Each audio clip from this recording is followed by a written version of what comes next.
Avoir choisi les sexualités comme thème de nos assises 2009.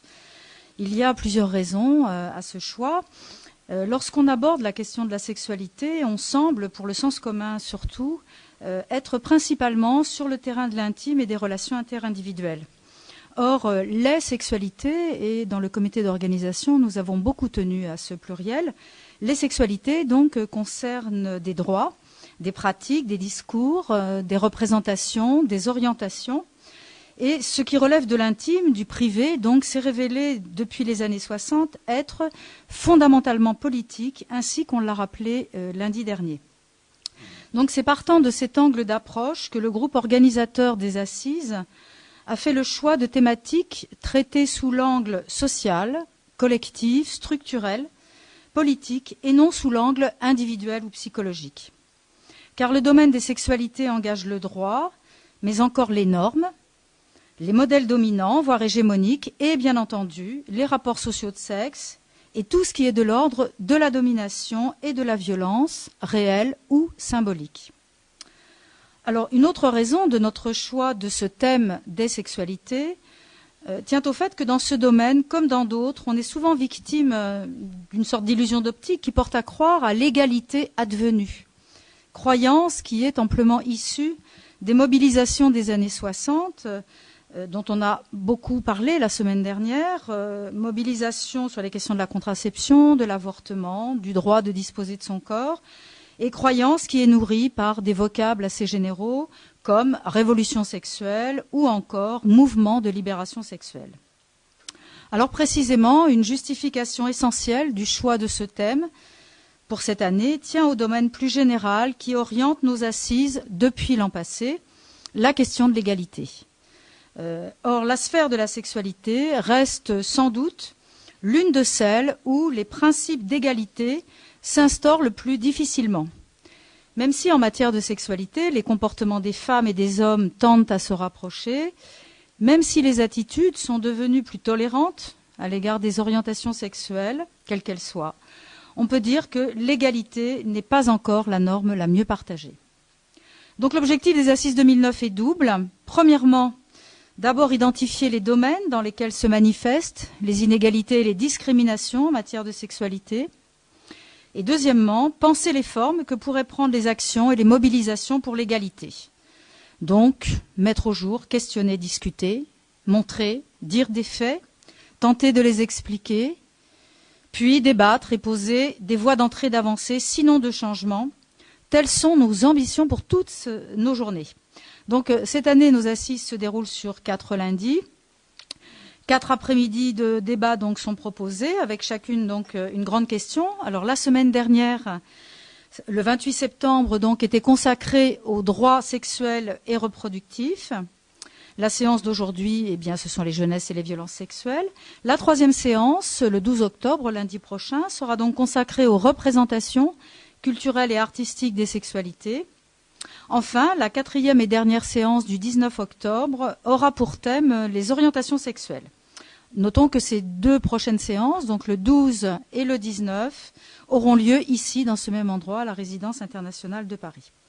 Donc ces séances comprennent chacune 2 tables rondes qui sont organisées autour de chercheurs et aussi de membres de la société qu'on dit civile et politique, le but étant de permettre des échanges croisés entre universitaires, chercheurs et praticiens. Il est ensuite bien sûr le but de dialoguer avec le public pour faire surgir des questionnements, voire des propositions. Alors, quelques éléments maintenant pour introduire cette 2e séance des assises intitulée aujourd'hui donc Jeunesse et violences sexuelles. Alors, la question des violences sexuelles couvre un ensemble qui ne touche pas seulement là où les jeunesses. Pourtant, c'est expressément que Armelle Andro et moi-même avons choisi de ne pas traiter des violences sexuelles entre guillemets en général, qui en fait renvoie dans l'espace social aux questions les plus visibles, celles du viol et des violences faites aux femmes. C'est à dessein que nous avons souhaité traiter des violences sexuelles concernant la jeunesse, jeunes majeurs, mais jeunes mineurs en particulier, adolescents et enfants, filles et garçons. L'égalité se heurte, on le sait, au rapport de domination intersexes, mais aussi intrasexes. Et dans les violences sexuelles concernant les jeunes, les rapports à une autorité légitime sont souvent engagés. C'est une forme de domination spécifique qui redouble la violence, si l'on peut dire. Alors certes, ces violences sexuelles ne sont pas totalement invisibles. Elles sont même parfois sous les feux des caméras, circonstanciellement. Certes, il existe un arsenal répressif. Mais là, plus qu'ailleurs, parce que s'agissant de la jeunesse, justement, on est dans le registre de l'impensable, entendons l'inacceptable. Cela a pour conséquence que nombre de ces violences entrent dans ce que nous appelons la catégorie du chiffre noir. C'est-à-dire que des repérages et comptages statistiques aux faits réels, la distance demeure importante. Et dans ce domaine en particulier, la part de l'inconnu, car du non déclaré, de l'indicible, est supposée grande. Or, ce qui n'est pas dit, ce qui n'est pas nommé n'existe pas, ainsi qu'on le sait. Enfin, si on a choisi d'orienter le projecteur vers les jeunesses, c'est que l'éducation est sans doute un des leviers d'action pour espérer le changement. On en parlera sans doute. La dimension genrée des pratiques, des comportements, des discours les plus ordinaires, dans les lieux les plus quotidiens, devrait être, sinon enseignée, montrée et expliquer aux plus jeunes garçons. En termes de jeunesse, on englobe en réalité des groupes de population très hétérogènes, que ce soit en termes d'âge évidemment, mais aussi de mode de vie, de ressources financières et d'hétérogénéité des origines sociales et culturelles. Mais quelle que soit l'ampleur de cette hétérogénéité, c'est une population, et particulièrement pour les femmes, qui est susceptible d'être confrontée à des violences en général et des violences sexuelles en particulier, dans cette période qui mène de l'enfance à l'âge adulte, période dont les contours sont par définition assez flous. Deux cadres d'expression des violences sexuelles peuvent être plus particulièrement ciblés concernant les jeunes. Tout d'abord, celles qui s'exercent au sein de la famille.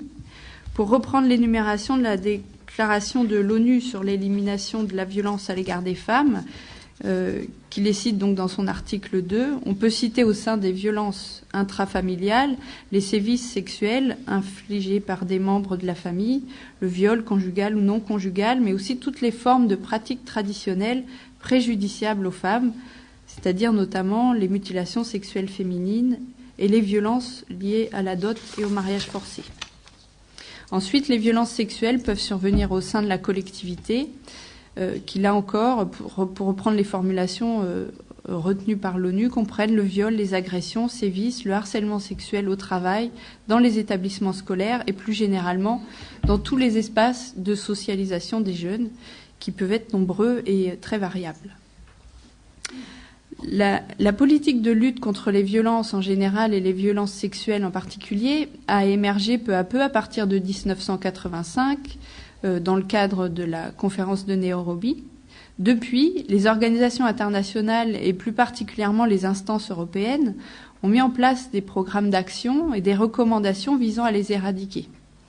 La plateforme d'action de la conférence internationale du Caire sur le droit des femmes en 1995 a inscrit dans le marbre de la communauté internationale la lutte contre ces violences en insistant tout particulièrement sur la nécessité de produire des statistiques sur la prévalence de ces violences et sur l'importance de promouvoir des recherches sur leurs causes, leur nature et leurs conséquences.